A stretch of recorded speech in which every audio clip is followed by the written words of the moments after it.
Greg Garcia here. I'm going to tie a Craig Matthews Sparkle Dun. Sparkle Dun's a great fly out of West Yellowstone. It covers a lot of different periods of the insect. I think most notably is right at the time of hatching, since this fly has a shuck to it, which looks like the nymphal shuck that it's stuck in.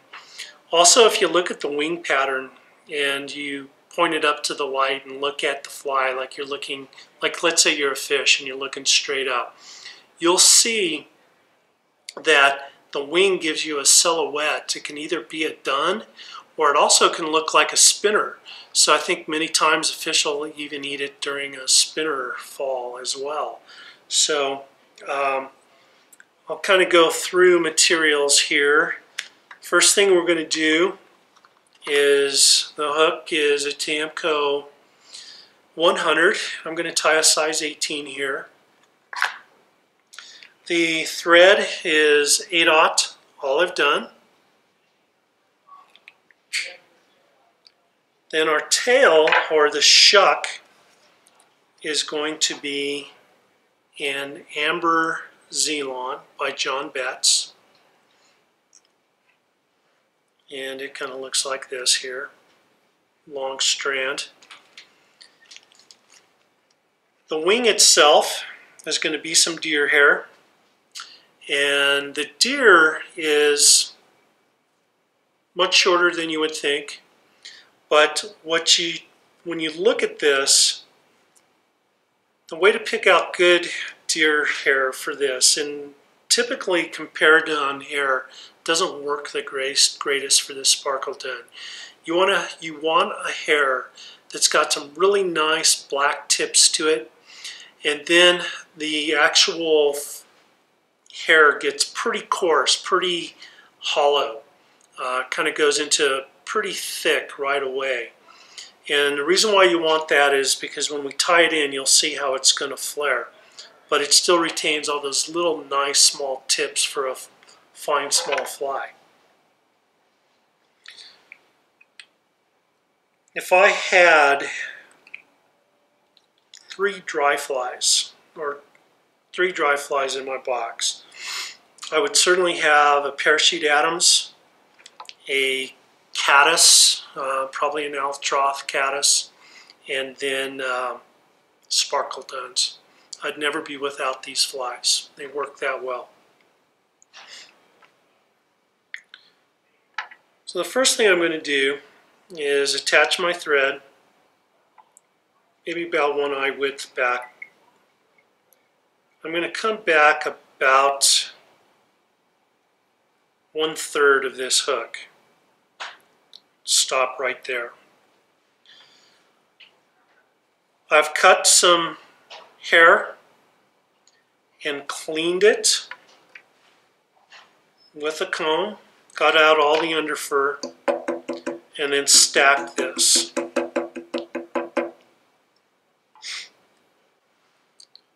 Point your stacker in the direction that you want your tips to come out.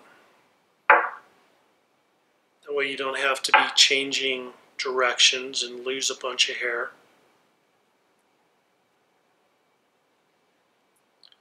So the wing on most mayflies are going to be about the length of the hook shank. So I'm making that measurement right there. I'm going to set that down right on top of the hook. I'm going to bring my thread around once, twice, and then I'm going to tighten this up, and look at that hair flare.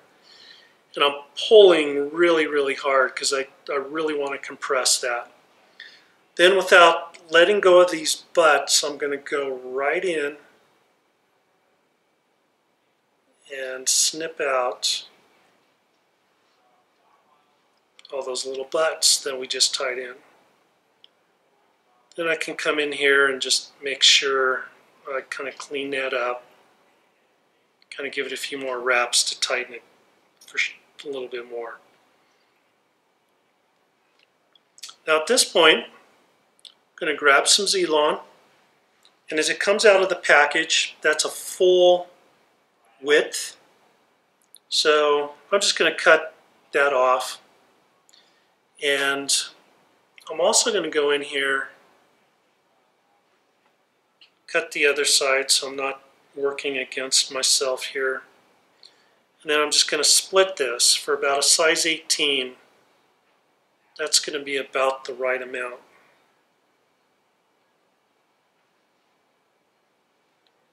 I'm going to even up this tip so everything's nice and straight across.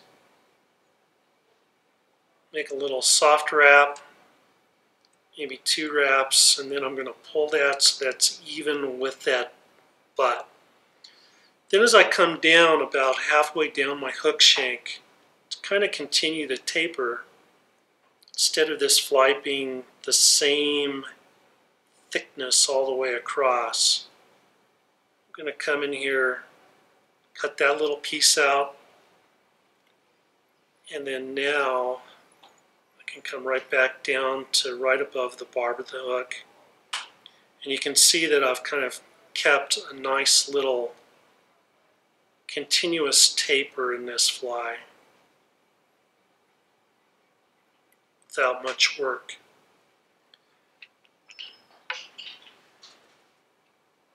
Pull some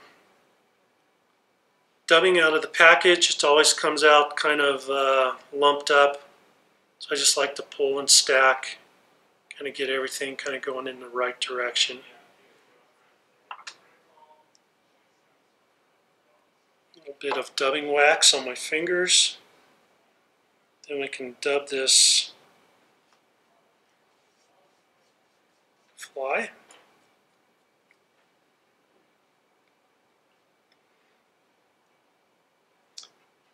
Before I do that, I want to talk a little bit about this wing. We can stand this up.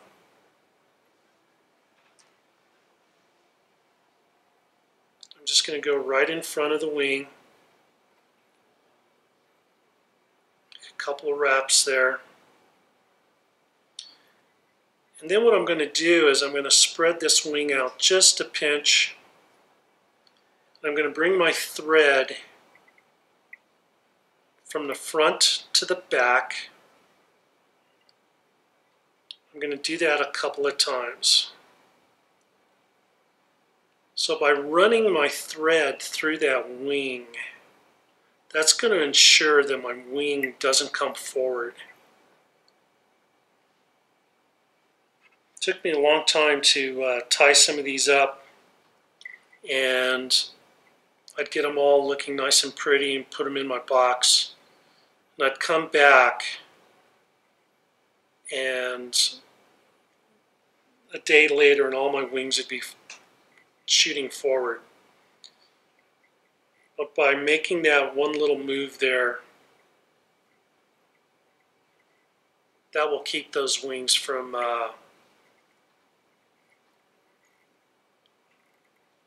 moving forward on you. So bring my dubbing, start it right back at the tail, and come forward. As I get up to the thorax, I'm going to kind of lean my thread backwards, right up to the wing. Leave just a little bit of a gap there. Come underneath.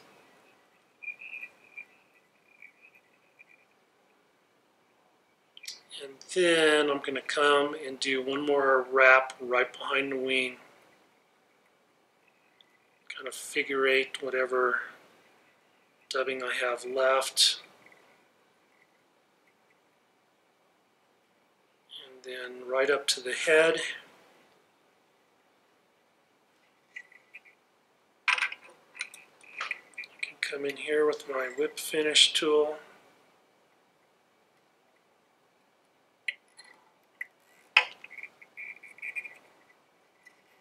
Tighten that all up. Snip my thread off. Look at my wing, make sure it's splayed out. Pretty much when I put those 2 wraps of thread in there, that splayed it out to that 180 degree around the hook. And I can just cut my shuck, which is about the equal length of the body.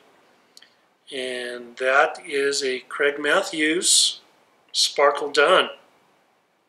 Put those in your box. They are a very fishy fly.